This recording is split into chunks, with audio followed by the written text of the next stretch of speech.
तर ती त्या दोन बाजूंना प्रमाणात विभागते.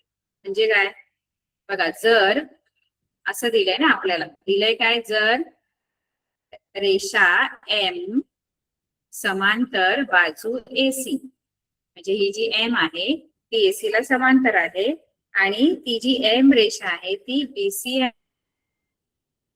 मध्ये छेदत असेल, तर काय मिळेल मला, तर ही जी गुणोत्तर आहेत दोन ती सारखी मिळतील. कोणती गुणोत्तर सारखी मिळणार, इथे जी दोन बाजूंवर जी गुणोत्तर तयार होतात, म्हणजे समांतर बाजू जी आहे ती सोडून ज्या दोन बाजू आहेत, जसं बीपी छेद पीसी, या ज्या दोन बाजू आहेत बीसी आणि बीए, यांना जे दोन भाग झालेले आहेत यांचे, त्यांच्या प्रमाणामध्ये त्यांचं गुणोत्तर घ्यायचं.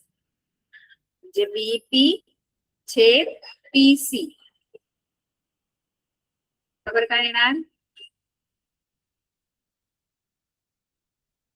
सांगा. दुसरं गुणोत्तर कोणतं, पहिलं मी सांगितलं, तर दुसरं गुणोत्तर त्याच्या बीपी छेद पीसी बरोबर. दुसरं गुणोत्तर कोणतं, एक हे येणार आणि दुसरं हे पीक्यू छेद क्यू आहे. बघा, तुम्हाला कोणत्याही बाजूला समांतर रेषा दिली असेल तर तुम्हाला ते गुणोत्तर लिहिता आलं पाहिजे. आता जी बाजूला एसी ला समांतर रेषा काढली, मग एसी ला समांतर काढली तर हे जो दोन भाग जे झालेले आहेत त्या रेषेमुळे बीपी पीसी आणि बीक्यू क्यू ए यांचं गुणोत्तर घ्यायचं. कळते का, हे मिळेल तुम्हाला. हो मॅम कळत. Yes ma'am. जर त्रिकोणाच्या एका बाजूला समांतर असणारी रेषा इतर दोन बाजूंना भिन्न बिंदू छेदत असेल तर ती रेषा त्या बाजूंना प्रमाणात विभागते. समजा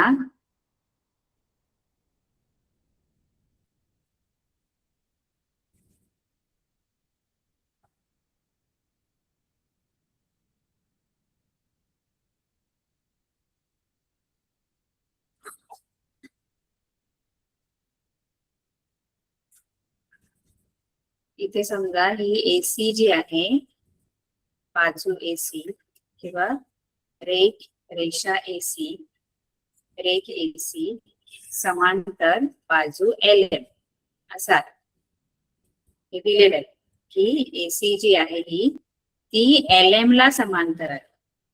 एसी जी आहे ना ही हिला समांतर आहे.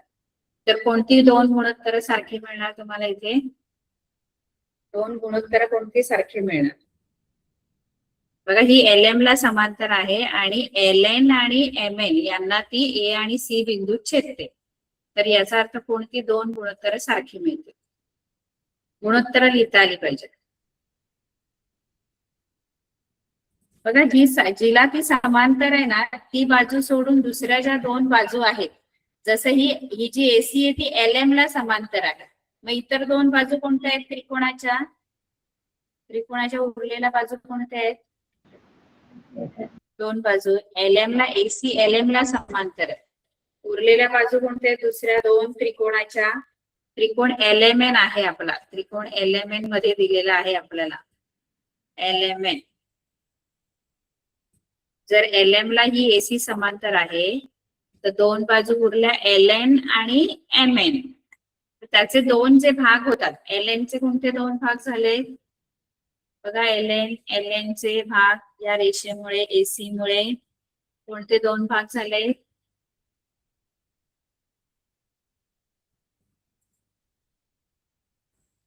L A. तुम्हाला कळत नाहीये का, हे गुणोत्तर लिहिता आले पाहिजे. काय म्हणालात मॅम, त्रिकोणामध्ये प्रमाणाच्या मूलभूत प्रमेयानुसार कोणती दोन गुणोत्तर तुम्हाला सारखी मिळणार, जर एसी ही बाजू एल एम ला समांतर असेल, एसी जर एल एम ला समांतर असेल तर प्रमाणाच्या मूलभूत प्रमेयानुसार तुम्हाला कोणती गुणोत्तर सारखी मिळतील, कोणती, समांतर आहे. हा सांगा, बरोबर आहे. एल ए बरोबर ए एन, एल ए बरोबर नाही, एल ए छेद एल ए छेद ए एन, AN बरोबर MC छेद CN. बरोबर. ठीक आहे, हे लिहिता आले पाहिजेत हा. कळलं का? हो हे अशी मॅम. गुणोत्तर त्रिकोण कसाही देते. कळलं? तर हे प्रमाणाचे मूलभूत हा प्रमेय मॅम, आपल्याला कळलं. वापरता आलं पाहिजे. आता प्रमाणाच्या मूलभूत प्रमेयाचा व्यत्यास पण असतो. व्यत्यास कधी वापरायचा माहितीये का? जेव्हा तुम्हाला त्रिकोणामध्ये एक त्रिकोण दिला असेल आणि तुम्हाला एक रेषा दिली असेल जी त्या त्रिकोणाच्या दोन बाजूंना छेदून जात असेल, अशी समजा एखादी आकृती तुम्हाला दिली असेल, आपण व्यत्यास बघतो. व्यत्यास प्रमाणाच्या मूलभूत प्रमेयाचा व्यत्यास.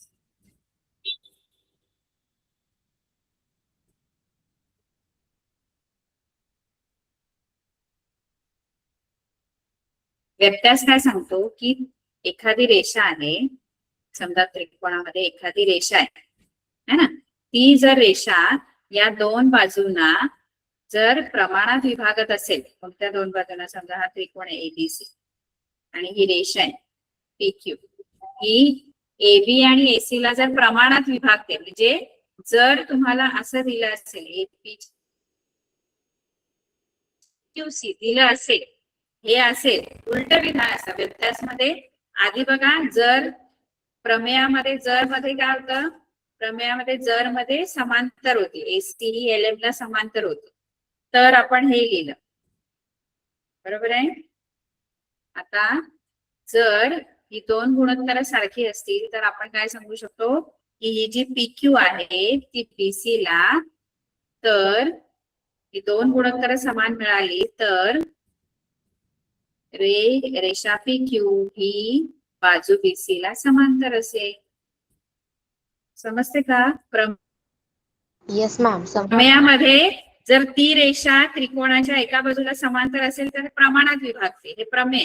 आणि जर प्रमाणात विभागत असेल तर ती जी रेषा असते ती तिसऱ्या बाजूला समांतर असते. आता ही गणित कशी सोडवायची? कोणता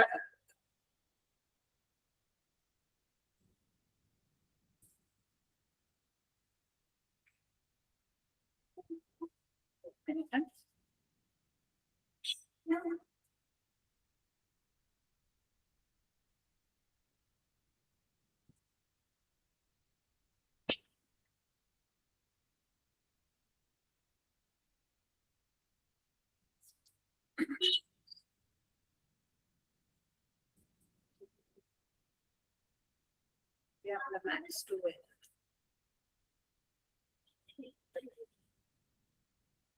काय विचारतात?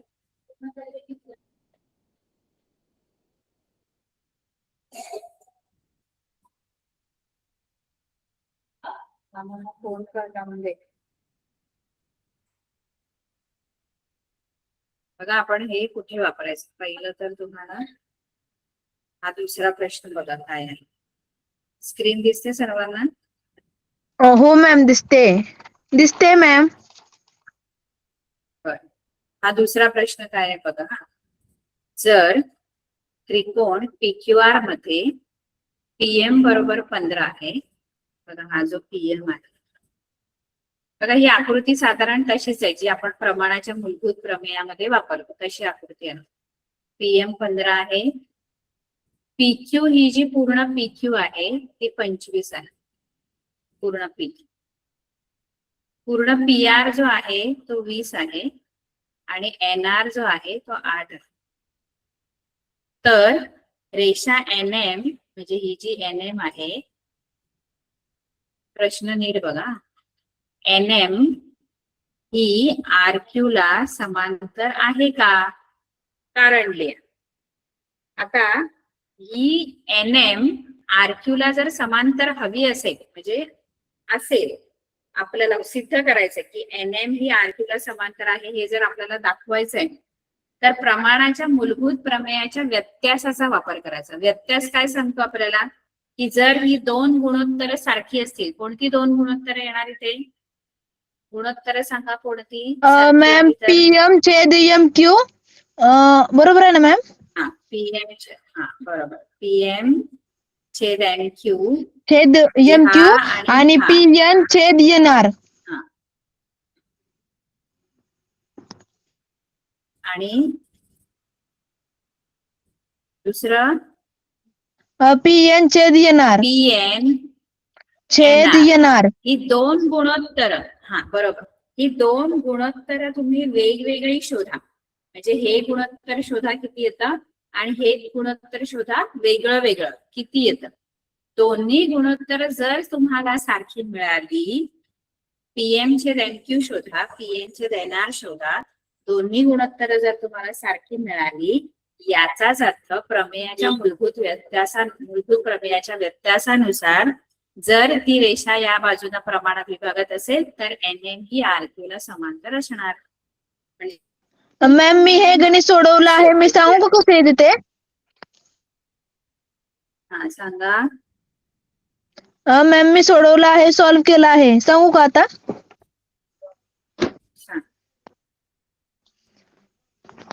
मॅम पहिल्यांदा आपण या दिलेल्या संख्या आहेत ना त्या घेऊ. दिलेलं PM बरोबर 15, PQ बरोबर 25, PR बरोबर 20, NR बरोबर 8 एवढ्या संख्या दिल्या आहेत. तर आपल्याला रेषा NM ही बाजू PQ ला समांतर आहे का हे शोधायचं आहे.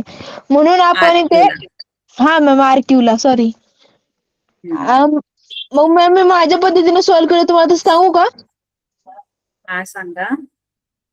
मॅम मी काय केलंय PQ बरोबर PM छेद MQ केलं आहे. PQ ची किंमत 25 बरोबर PM ची किंमत 15 प्लस MQ ला MQ घेतला आहे कारण त्याची किंमत आपल्याला दिली नाही. नंतर MQ बरोबर 25 वजा 15 बरोबर 10 आले. तसेच केले. दुसरं PR बरोबर MN प्लस NR त्यात PR ची किंमत 20 घेतली बरोबर PN ला संख्या दिली नाही म्हणजे त्यांनी सांगितलं नाही किती किंमत आहे म्हणून ते PN ला PN घेतलं प्लस NR बरोबर 8 घेतलं आणि PN बरोबर 20 वजा 8 बरोबर 12 आलं. आता आपण त्या प्रमेयाचा उपयोग करू शकतो म्हणजे आता लिहिलेलं आपण PM छेद MQ बरोबर 15/10 कारण आपण ती किंमत ऑलरेडी काढली आहे म्हणून त्याची 3 म्हणजे तिथं त्याला संक्षिप्त रूप देऊन 3/2 आलं. मग त्या तसंच PN छेद NR केलं त्याची किंमत आपल्याला आधीच आपण काढली आहे 12/8 बरोबर त्याला हे संक्षिप्त रूप दिल्यावर 3/2 येतं. म्हणून PM छेद MQ बरोबर PN छेद NR हे समांतर आहेत म्हणजेच रेषा NM एकरूप बाजू RQ. एकरूप समांतर समांतर. हा मॅम समांतर. बरोबर. इथे आपल्याला काय करायचंय गुणोत्तर कुठे मॅम? शोधायचे. बरोबर आहे बरोबर आहे. ही दोन गुणोत्तर मला शोधायचे एक PN छेद NR आणि दुसरं PM छेद MQ. ही दोन गुणोत्तर वेगळी वेगळी शोधायची पण त्याच्यासाठी PN मला दिले का? PN दिले का मला? PN दिले का? बघा PN दिला नाहीये. PN च्या ऐवजी त्यांनी PR दिलंय आपल्याला पण मला PR चा काही उपयोग नाही. मला PN आणि NR पाहिजे. NR दिले मला 8 मग PN मला शोधावा लागेल. पूर्ण जो PR आहे हा पूर्ण 20 आहे बघा ना हा 20 आहे हा 20 आहे त्याच्यातला हा NR जो आहे हा एवढा 8 आहे. मग याचा अर्थ हा PN किती असू शकेल ही पूर्ण PR 20 आहे. बोलल्यानंतर आपण दरम्यानता वापरायची P'N'R असं वापरून तुम्ही PN शोधू शकता. दरम्यानता वापरता कधी वापरायची असते माहितीये का जेव्हा तुमचे तिन्ही बिंदू एका सरळ रेषेत आहेत आणि याच्यावरून तुम्ही एक सूत्र बनवता P'N'R वरून PN अधिक NR बरोबर PR म्हणजे PN मध्ये NR मिळवलं की PR मिळतं बघा ना. या PN मध्ये हा NR मिळवला PN मध्ये NR मिळवला की हा पूर्ण PR मिळतो. बरोबर आहे की नाही? दरम्यानता वापरायची बिटवीन. हा मॅम. Yes ma'am. आता PN आपल्याला दिलेला नाहीये मग PN च्या जागेवर PN लिहायचं. एनआर मला 8 दिलंय आणि पीआर 20 दिलेला आहे. तर हा 8 तिकडे न्यायचा पीएन साठी. पीएन बरोबर 20 वजा 8 म्हणजे पीएन तुमचा आला 12. ठीक आहे. म्हणजे आता तुम्ही इथे हे गुणोत्तर शोधू शकता. पीएन चे देणार, पीएन चे देणार गुणोत्तर पीएन तुमचं 12 आहे आणि एनआर 8 आहे. आता दोन्ही संख्या 4च्या पाड्यात येतात. 4 त्रिक 12, 4 2 8. म्हणजे तुमचं हे जे गुणोत्तर आहे हे 3:2 आलं किंवा 3/2 आलं. ठीक आहे. सेम तसंच हे दुसरं गुणोत्तर पण काढायचंय. पीएम छेद एमक्यू. एमक्यू नाही दिलंय पण त्याच्याऐवजी पीक्यू दिलंय तुम्हाला. म्हणजे पूर्ण ही जी पीक्यू आहे ही 25 आहे. त्याच्यातली ही पीएम जी आहे ती 15 आहे. म्हणजे तुम्ही तोंडी पण उत्तर काढू शकता. कारण ही पूर्ण पीक्यू जर 25 असेल आणि त्याच्यातली ही पीएम जर 15 आहे, याचा अर्थ एमक्यू किती असणार? 10 पूर्ण ही मॅम. पीक्यू 25 आहे आणि ही पीएम 15 आहे. त्याच्यातली ही एवढी 15 आहे आणि पूर्ण पीक्यू पर्यंत 25 आहे. मग हा जो खाली जो एमक्यू भाग आहे तो किती असणार? मॅम 10 असेल. 10. पुन्हा तेच वापरायचं, दरम्यानता वापरायची. आता कोणती दरम्यानता वापरायची? जशी इथे P dash N dash R वापरली तशी आता कोणती दरम्यानता वापरायची? बाकीच्यांनी पण उत्तर द्या. दरम्यानता कोणती वापरणार? मॅम मी सांगू पी का? Dash M ma'am P dash M dash Q. M dash Q. आता याच्यावरून सूत्र कसं बनेल? याच्यावरून सूत्र कसं बनेल? पीएम मॅम अधिक पीएम एमक्यू. छेद. Yes ma'am. छेद नाही, पीएम अधिक पीएम मध्ये एमक्यू मिळवला. या पीएम मध्ये एमक्यू मिळवला की काय मिळतो मला? पीक्यू मिळतो. पीएम अधिक एमक्यू बरोबर पीक्यू. दरम्यानता जी आपण 9वी मध्ये शिकलोय, पीएम अधिक एमक्यू या दोघांना मिळवलं की पूर्ण पीक्यू मला मिळते. पीएम आणि एमक्यू ऍड केलं. कळलं? बाकीच्यांना कळते का की नाही? हो मॅम कळतंय. कळतंय मॅम. तर पुन्हा आपल्याला पीएम दिलंय 15, एमक्यू मला शोधायचंय. एमक्यू मला हवाय आणि पीक्यू 25 दिलेलं. एमक्यू इथेच ठेवायचा, 15 तिकडे जाऊन वजा होणार. म्हणजे एमक्यू तुमचं 10. ठीक आहे. मग आता तुम्ही हे पण गुणोत्तर काढू शकता. पीएम छेद एमक्यू. पीएम छेद एमक्यू. पीएम तुमचं 15 आलं आणि हे 10, एमक्यू 10 आलं. 5 ने भाग जातो. 5 त्रिक 15, 5 2 10 म्हणजे पुन्हा 3/2. बघा मगाशी पीएम छेद एनआर पण तो 3/2 आलं. पीएम छेद एमक्यू पण 3/2. म्हणजे याचा अर्थ ही दोन्ही गुणोत्तर सारखी आहेत. पीएम छेद एनआर आणि पी सारखी आहेत. आधी आपण बघायची ती सारखी आहेत का. आता आपण बघितली वेगवेगळी. पीएम छेद एनआर पण 3/2 आलं. पीएम छेद एमक्यू पण 3/2 आलं. याचा अर्थ प्रमाणाच्या मूलभूत प्रमेयाच्या व्यत्यासानुसार जर असं आपल्याला मिळालं की दोन गुणोत्तर सारखी मिळाली तर आपण सांगू शकतो की ही जी एनएम आहे ना ती आरक्यू ला काय आहे. अशी गुणोत्तर सारखी आल्यानंतर समांतर आहे मॅम. प्रमाणाच्या मूलभूत प्रमेयाच्या व्यत्यासानुसार व्यत्यास वापरायचा आहे. व्यत्यास कधी वापरायचा? जेव्हा एखादी रेषा त्रिकोणाच्या एका बाजूला समांतर आहे की नाही हे जर आपल्याला दाखवायचं असेल तर बाजू एन एम रेख एम एन एन एम समांतर बाजू आरक्यू. कळलं?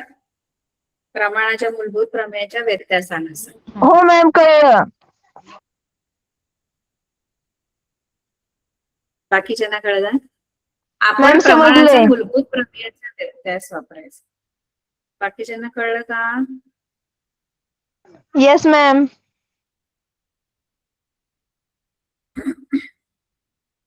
आणखी त्या फक्त सगळीकडे आपल्याला आता कोन दुभाजकाचं प्रमेय आहे ते बघू. कोन दुभाजकाचं पण एक प्रमेय आहे. हे पण खूप म्हणजे याच्यावर गणित खूप येते. हे बघा, त्रिकोणाच्या कोन दुभाजकाचे प्रमेय. आता हे आपल्याला सिद्ध नाही करायला आहे, फक्त विधान समजून घ्यायचं आणि त्याचा ऍप्लिकेशन म्हणजे कसं वापरायचं ते आपल्याला कळलं पाहिजे. कारण पुढच्या या सराव संचामध्ये 2.2 मध्ये सगळी गणित याच प्रमेयावर अवलंबून आहे, जास्ती गणित. बघा प्रमेय काय आहे, त्रिकोणाच्या कोनाचा दुभाजक.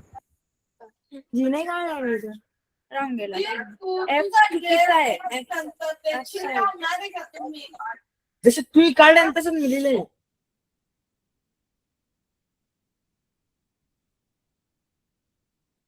आवाज येतो इथे.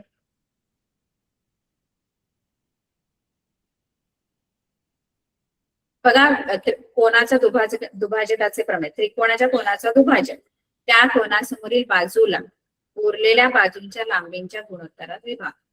म्हणजे काय, आता हे फार तुम्ही डिटेल मध्ये जाऊ नका, मी फक्त तुम्हाला जे सांगते ते बघ. एखादा त्रिकोण आहे, ठीक आहे, त्रिकोण आहे समजा, आणि त्रिकोणामध्ये कोन किती असतात, त्रिकोणाला कोन किती असतात? मॅम 3 कोण असतात? 3 कोण. 3 असतात, बरोबर. आता समजा कोणताही कोन असेल आपल्या त्रिकोणामध्ये, कुठलाही त्रिकोणाचा कोणताही कोन, समजा ए घेतला, बी घेतला किंवा सी. आता समजा बी चा मी एक कोन दुभाजक काढला. कोन दुभाजक माहित आहे, जो त्या कोनाला 2 सारख्या भागामध्ये विभाग. हा एक जो आहे हा बी डी, हा मी समजा कोन दुभाजक काढला. कोन दुभाजक काय करतो, हा जो बी कोन होता त्याचे सारखे 2 भाग करतो. म्हणजे हा समजा 60 अंशाचा असेल तर असे 30-30 अंशाचे 2 सारखे भाग करणारा जो हा बीडी आहे त्याला दुभाजक म्हणायचं, कोन दुभाजक. तो त्या कोनाचा, हा पूर्ण कोन 60 अंशाचा जर असेल तर त्याचे 30-30 अंशामध्ये समान भाग तो करणार आहे, त्याला कोनाचा दुभाजक म्हणतात. कोन दुभाजक हा कोनाचे सारखे भाग करतो. बीडी इथे कोन दुभाजक आहे, ठीक आहे. समजा असं तुम्हाला आकृती असेल, अशी आकृती आहे, म्हणजे तुम्हाला दिलंय की एक त्रिकोण आहे आणि त्या त्रिकोणामध्ये एका कोनाचा दुभाजक तुम्हाला दिलेला आहे. तर तुम्हाला ना इथे पण 2 गुणोत्तर सारखे मिळतात. जसं प्रमाणाच्या मूलभूत प्रमेयामध्ये आपल्याला 2 गुणोत्तर सारखे मिळतात, तशी इथे पण 2 गुणोत्तर सारखे मिळतात. कोणती माहिती आहे का, काय करायचं, कोन जो ज्याचा दुभाजक आहे, आता बी डी बघा दुभाजक आहे, बरोबर आहे, कोन बी चा दुभाजक आहे. आता त्या दुभाजकामुळे समोर जी बाजू आहे त्या कोनाच्या, बी च्या समोरची बाजू कोणती आहे, बरोबर, कोन बी ज्याचा दुभाजक आपण काढलो त्याच्या समोरची जी बाजू आहे ती कोणती आहे, त्रिकोणाची बाजू कोणती आहे, बी च्या बरोबर समोरची बाजू AC. हा कोण आहे ना, एसी, बरोबर. या एसी चे या दुभाजकामुळे 2 भाग झाले, ते सारखे नसतील, कोनाचे 2 सारखे भाग झाले पण 2 भाग झालेत बघा या दुभाजकामुळे. एसी चे कोणते 2 भाग झाले, एक हा एडी आणि दुसरा भाग कोणता झाला, हा बघा ना, हा दुभाजक जो, हा जो दुभाजक गेला त्या दुभाजकाने 2 तुकडे केले बघा एसीचे, 2 भागांमध्ये त्या एसीला डिवाइड केलं. एक भाग एडी आणि दुसरा कोणता, डीसी. मग त्यांचं गुणोत्तर एडी छेद डीसी, ठीक आहे, बरोबर. आता त्याच्यानंतर कोणाचा गुणोत्तर घ्यायचा, तर उरलेल्या ज्या त्रिकोणाच्या बाजू आहेत, आता समोरची जी बाजू होती तिचे 2 भाग आपण घेतले. आता त्रिकोणाच्या उरलेल्या बाजू कोणत्या, म्हणजे एसी चे 2 भाग आपण घेतले आणि उरल्या कोणत्या बाजू त्रिकोणाच्या, मॅम AB अपॉन BC. बरोबर, त्या 2 घ्यायच्या ए बी. आणि आधी घेताना जर तुम्ही ए डी पहिला घेताय तर इकडची बाजू जी घेताना ए बी आधी घ्यायची, बीसी आधी घ्यायची नाही. तुम्ही बोला बीसी छेद ए बी पण चालेल, तर तसं नाही. जर तुम्ही ए डी आधी घेताय तर दुसऱ्या गुणोत्तरामध्ये आधी ए बी घ्यायचं, कळते का, कारण ही ए पासून सुरू झाली ना, मग ही बाजू घ्यायची ए बी. आणि मग छेद बीसी, AB छेद BC. कळलं?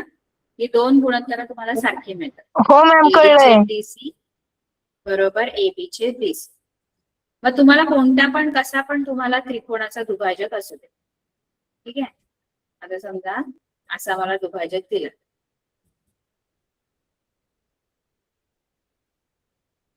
दुभाजक आहे P चा, कोण P चा, PQR त्रिकोण आहे आणि कोण P चा दुभाजक आहे आणि इथे M बिंदू आहे.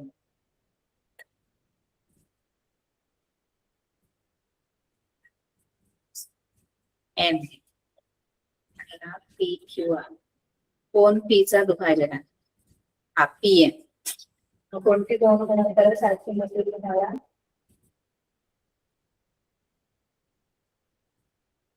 दुभाजक P चा दिलेला आहे, P चा. हा QM छेद MR बरोबर. आणि दुसरं QM अपॉन MR. हा ते लिहिलं मी QM म्हणजे समोरच्या बाजूचे दोन भाग जे झालेले आहेत म्हणजे या दुभाजकामुळे मॅम, दुसरं- QR चे जे दोन हा दुसऱ्या दोन बाजू उरल्या QR चे दोन हा, भाग मॅम, मग घेतले ते- आता उरलेले हा. Upon PR. कोणता? हा PQ QP upon PR. PR बरोबर बरोबर. Very good. QP किंवा PQ एकच बाजू आहे. Very good. हे कळलं? बघा हे वापरता आलं पाहिजे, प्रमेयाचा हो मॅम, कळलंय. वापर करता आला पाहिजे.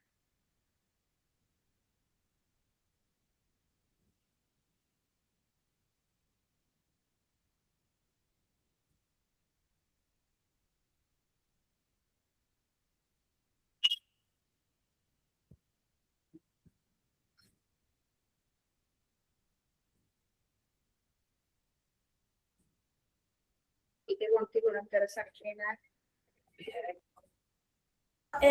LO upon OM ma'am LO छेद OM is equal to LN upon NM.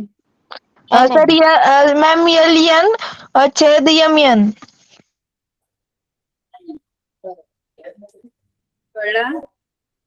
हो मॅम वापरता कळलं. आला पाहिजे. आता याचा वापर आपल्याला बघा बऱ्याचशा गणितांमध्ये 2.2 मध्ये करायचा आहे. बघूया आपण कोणती कोणती गणित आहे ती. आणि याचा व्यत्यास पण आहे. व्यत्यासामध्ये जसं आपण प्रमेय बघा आता इथे पहिला प्रश्न काय दिलाय बघा. खाली काही त्रिकोण आणि रेषाखंडांच्या लांबी दिल्या आहेत. ठीक आहे. त्यावरून कोणत्या आकृतीत किरण PM हा कोन QPR चा दुभाजक आहे ते ओळखा. इथे तुम्हाला लांबी दिल्यात बघा या सगळ्या आणि त्याच्यावरून म्हणजे PQ दिले बघा. पहिल्या आकृतीमध्ये PQ 7 दिले, PR 3 दिले है ना, QM 3.5, MR 1.5 अशा तुम्हाला सगळ्यांच्या लांबी दिल्यात. आणि आपल्याला ओळखायचे की तुम्हाला विचारले त्याने की PM हा QPR चा दुभाजक आहे का. जसं इथे पण प्रश्न होता बघा, NM ही RQ ला समांतर आहे का. NM ही RQ ला समांतर कधी होईल, जेव्हा PN छेद NR आणि PM छेद MQ ही दोन गुणोत्तर सारखी असतील तेव्हा. ही दोन गुणोत्तर सारखी असतील तेव्हा आपण काय म्हणू शकतो की NM ही RQ ला समांतर आहे. सेम तसंच इथे हा PM मॅम मी सांगू का पहिल्याच?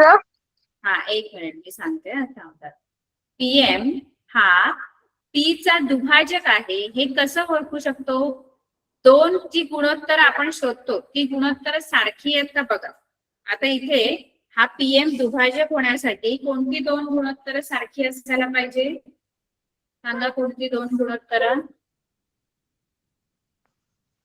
मॅम मग QM छेद QM MR हा बरोबर. MR त्याच्याशी म्हणजे समांतर असायला ती QP एक रूप मॅम QP छेद RP. बरोबर. ही दोन गुणोत्तर जर तुम्हाला सारखी मिळाली ना, आधी मध्ये एकरूपतेचे चिन्ह लिहू नका, आधी बरोबर लिहू नका. आपण शोधायची ती गुणोत्तर किती येतात, QM छेद MR किती येतं, QP छेद RP किती येतं. जर दोन्ही गुणोत्तर तुम्हाला सारखी मिळाली तर आपण सांगू शकतो की PM, हा जो PM आहे मधून जाणार, हा कोन P चा काय आहे किरण, PM दुभाजक. हा कोन P कोण दुभाजक आहे मॅम? पण दुभाजक आहे. आधी तुम्हाला ती गुणोत्तर शोधावी लागतील, मग ती एकरूप आहेत का बघावी लागतील. जर एकरूप आली तर मग तो दुभाजक आहे, नाहीतर मग नाही. कळलं? येस हो मॅम, कळलं. हे अशा आकृती आहेत. असा तुम्हाला एक किरण आहे, इथे तुम्हाला दिलंय 7 3 3 5 आणि 1 5. ठीक आहे. तर पहिला आपण गुणोत्तर शोधू QM छेद MR. दोन्ही गुणोत्तर वेगवेगळी शोधायची. QM छेद MR 3.5 छेद 1.5. आता दोन्हीकडे दशांश चिन्हानंतर एक एकच संख्या आहे, इथे पण एक आहे, इथे पण एक, त्यामुळे दशांश चिन्ह तुम्ही घालवू शकता. दोन्हीकडे एक एकच संख्या आहे. 3.5 मध्ये पण दशांश चिन्हाच्या पुढे एक संख्या आहे, 1.5 मध्ये पण एकच संख्या आहे. तर ते तुम्ही दोन्हीकडे जर सारखी संख्या असेल तर दशांश चिन्ह घालवायचं. आता या दोघांना 5 ने भागलं, 5 7 35, 5 3 15. म्हणजे हे जे आता ह्याला दुसरं कोणतं गुणोत्तर आपण चेक करायचंय, QP PR छेद PQ. PR छेद PQ की PQ छेद PR. बघा पहिलं तुम्ही QM घेतलंय, QM घेतलंय मॅम पहिलं. PQ म्हणजे मॅम QP छेद PR. हा, पहिलं QP घ्यायचं, PR नाही. कारण इथे जर QM पहिलं घेतलंय तर Q ला जोडून असणारी बाजूच पहिली घ्यायची. तुम्ही RP नाही घेऊ शकत आधी किंवा PR नाही, कारण Q तिथे नाहीये. RP मध्ये Q वर्टेक्स नाहीयेत, QP मध्ये. जर इथे तुम्ही Q पासून तुम्ही जर असं लिहिलं ना RM, बघा समजा मी असं लिहिलं RM छेद MQ, RM पासून सुरू केलं पहिलं, RM छेद MQ लिहिलं तर मी RP लिहू शकते, RP छेद PQ. कळतंय का? Yes ma'am. मॅम. त्यामुळे गुणोत्तर लिहिताना व्यवस्थित. हो मॅम. तर इथे QP मी चेक करते की ते दोन्ही सारखे आहेत का. सारखे असतील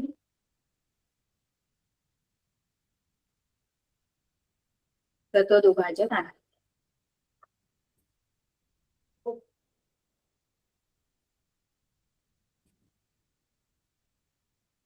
QP छेद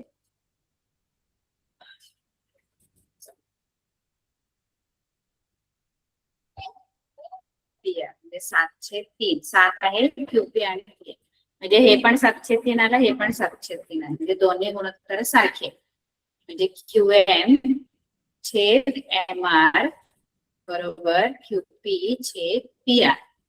आणि म्हणून कोन दुभाजकाच्या प्रमेयाच्या व्यत्यासानुसार, कोन दुभाजकाच्या व्यत्यास वापरतो इथे, प्रमेयाच्या व्यत्यासानुसार काय सांगू शकतो आपण व्यत्यासानुसार, ही दोन्ही गुणोत्तर सारखी आली याचाच अर्थ हा जो PM आहे हा काय आहे, कोन QPR चा काय आहे,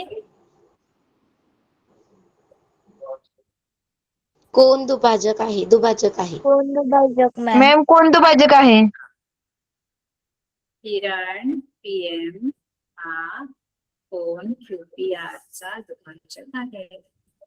म्हणजे दोन गुणोत्तर तुम्ही चेक करा बरोबर आहेत का, इक्वल आहेत का. इक्वल असतील तर तो दुभाजक आहे, नाहीतर Yes, ma'am. तो दुभाजक नाही. आता इथे बघा हा PM असा दिलेला आहे, ठीक आहे. हा बघा असं. मग आता कोणती दोन गुणोत्तर चेक करणार तुम्ही?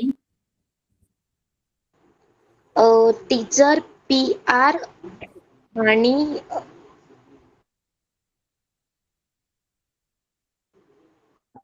दुभाजक जो गेलाय तो समोर कुठल्या बाजूचे दोन भाग केले त्याने ते बघा पीएम आरक्यूचे. टीचर मॅम RM आर छेद क्यू चे MQ. दोन भाग केले आणि त्यातनं आर एम चे छेद क्यू आर. नाही आर एम दोन भाग आरक्यूचे केले टीचर ना त्यांनी, RM बघा तुम्हाला छेद MQ. हो मॅम. हो मॅम. आर एम छेद एन क्यू हे एक मॅम गुणोत्तर REM छेद घ्यायचं, ठीक आहे? MQ आणि बघा, RP समोर छेद जो कोण दुभाजक आहे आरपी छेद RP छेद PQ. आर क्यू छेद क्यू. कळतंय का मुलांना?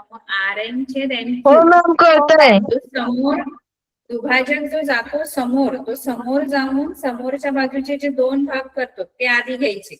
बघा हा पीएम गेलाय समोर, समोर जाऊन त्याने आरक्यू चे आर एम आणि एन क्यू असे दोन भाग केले, त्यांचं पहिलं गुणोत्तर घ्यायचं. आणि मॅडम तुमचा आरक्यू आवाज जी मोबाईल दोन भाग मोबाईल. केलेली, काय झालं बघा, दोन भाग समोरच्या बाजूचे आणि ती बाजू सोडून उरलेल्या ज्या बाजू आहेत त्या घ्यायच्या आपण, ठीक आहे? मग ती बाजू सोडून उरलेल्या बाजू कोणत्या? आता आरक्यू चे दोन भाग आपण लिहिले आणि राहिल्या कोणत्या दोन बाजू? आरपी, एक आरपी आणि दुसरी पीक्यू. PQ. आता या दोघांचे पण गुणोत्तर चेक करू, बरोबर आहेत का, सारखे आहेत का? आर एम 6 दिले, एनक्यू 8 दिले, दोघांना भाग 2 ने जातो, 2 बेचोक 8 म्हणजे हे 3-4 येतं. आणि आरपी 7 दिले आणि हे 10 दिले. आता 7 आणि 10 कोणाच्याकडे देतात का सारख्या? No ma'am. म्हणजे हे 3-4 आलं आणि हे 7-10 आलं, मग दोन्ही गुणोत्तर सारखी आहेत का? नाहीत मॅम. हो मॅम. आणि नाहीत दोन्ही मॅम. गुणोत्तर सारखी, म्हणून लिहिताना असं लिहायचं की आर एम छेद एनक्यू जे गुणोत्तर आहे ते 3-4 आलं आणि पी आर छेद PQ हे जे गुणोत्तर आहे आरपी छेद PQ किंवा PR छेद PQ काही हे 7/10 आलं. म्हणजे आर एम छेद एनक्यू आणि PR छेद PQ ही दोन्ही गुणोत्तर सारखी नाहीत. आणि सारखी नाहीत, व्यत्यास आपल्याला सांगतो की सारखी असतील तरच तो दुभाजक असतो. म्हणून जो किरण PQ आहे, सॉरी किरण PM आहे, हा कोन QPR चा दुभाजक काय? नाही. दुभाजक नाही. नाही मॅम. कळलं? येस मॅम, हो कळालं. मॅम कळलं. पुढचं तुम्ही सोडवा तिसरं, ठीक आहे? हो मॅम सोडवू. आता हे तिसरं मॅम गणित आता बघा. सांगू का मी? हा, आता दुभाजक दिलेला आहे, मगाशी हे आपल्याला दाखवायचं होतं की तो आहे की नाही, चेक करायचं होतं. त्याच्यासाठी आपण काय केलं, दोन वेगवेगळी गुणोत्तरे शोधली. पण आता आपल्याला दुभाजक दिलेला आहे की त्रिकोण MNP मध्ये कोन N चा NQ हा दुभाजक आहे. मग आहे ना, दिलाय आपल्याला असं नाही सांगितलं की तुम्ही सांगा किंवा ओळखा. मगाशी जसा प्रश्न होता की आपल्याला ओळखायचं त्यावरून कोणत्या आकृतीत किरण PM हा कोन QPR चा दुभाजक आहे ते ओळखा. ओळखायला जेव्हा सांगतील ना की दुभाजक आहे की नाही, तेव्हा व्यत्यास वापरायचा, कारण ते आपल्याला ओळखायला सांगितलं. आता आपल्याला दिलंय पक्ष, म्हणजे ती गोष्ट दिलेली आहे की तो दुभाजक आहेच, ओळखा वेळखा काही नाहीये. आपल्याला तो दुभाजक आहे हे काय केलेलं आहे, त्यांनी काय केलेलं आहे, दिलेलं आहे. येस तो मॅम दुभाजक दिलेले आहे. आहे ना दुभाजक, मग प्रमेय वापरायचं, व्यत्यास नाही. जेव्हा आपल्याला ओळखायचं असतं तेव्हा व्यत्यास वापरायचं. तेव्हा आपण काय करतो, दोन वेगवेगळी गुणोत्तर वेगवेगळी घेतो आणि ती चेक करतो सारखी आहेत का. पण आता जर दुभाजक आहे तर ती दोन्ही गुणोत्तर सारखीच असणार, मध्ये बरोबरचं चिन्ह देऊनच टाकायचं. कोणती दोन गुणोत्तर सारखी होणार सांगा याच्यामध्ये?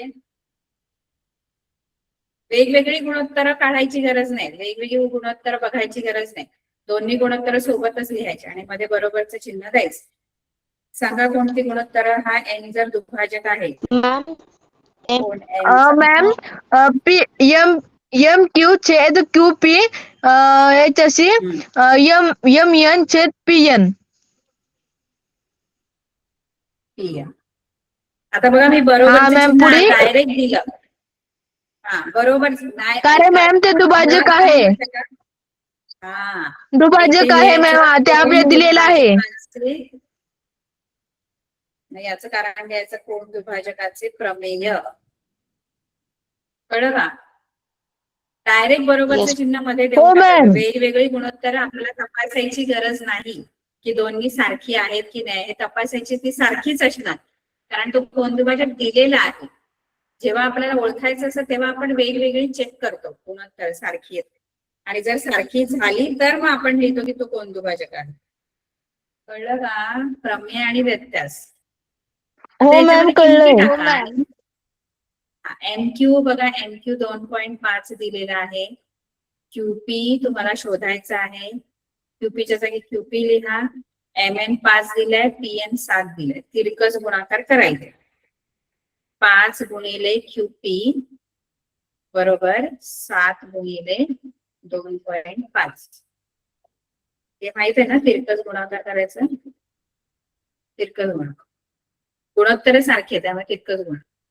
QP इथेच ठेवा, 5 तिकडे जाऊन भागिले होणार. 7 गुणिले 2.5 चे 5.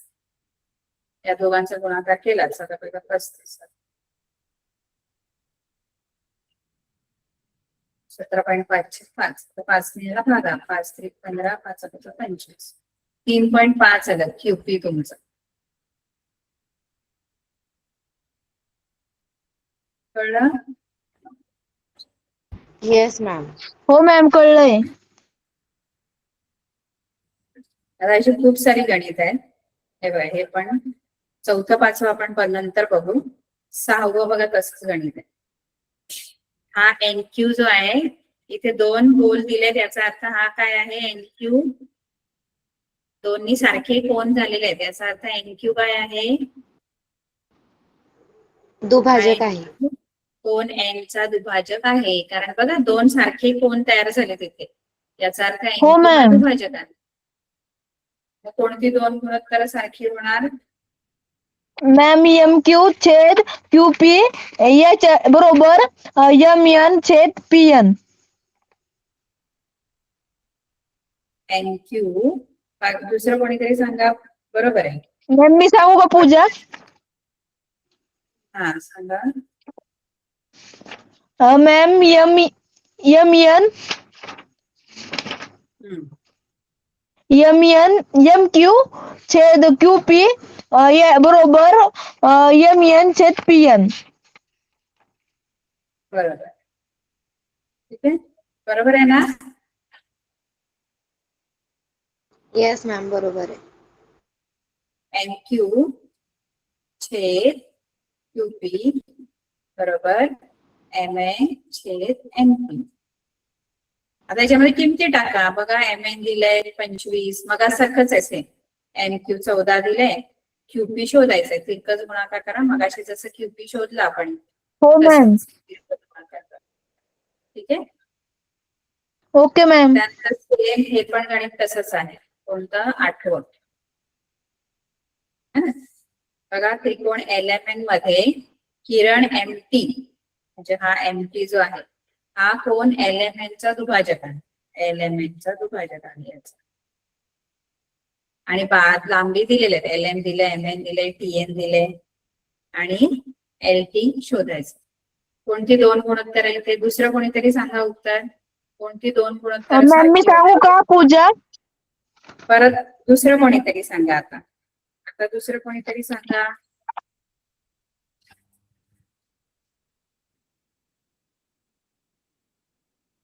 दुसरं कोणीतरी सांगा आता गुणोत्तर कोणतं येणार सारखं? हा, L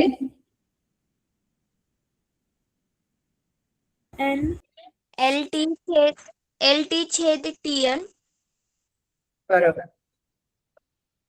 बरोबर ML छेद MN. बरोबर. ठीक आहे, याच्यात किमती टाका, तिरकस गुणाकार करा, तुम्हाला उत्तर मिळेल. एवढी गणितं तुम्ही सोडवायची आणि मधली जी राहिली ती आपण नंतर बघू. ठीक आहे, पहिला प्रश्न, पहिला दुसरा ओके मॅम. पहिला दुसरा झालाय, तिसरा झालाय, 6 आणि 8. ठीक आहे, एवढी गणितं सोडवायची. Okay, okay ma'am. कळलं सगळ्यांना कोण दुभाजकाचे प्रमेय? हो मॅम, समजले आहेत, कळले मॅम. बरं, ठीक आहे. ठीक आहे, thank you ma'am. Good bye. Thank you ma'am. Thank you so much ma'am. Good night ma'am. Bye ma'am. Thank you ma'am. Good night. Bye. Good night.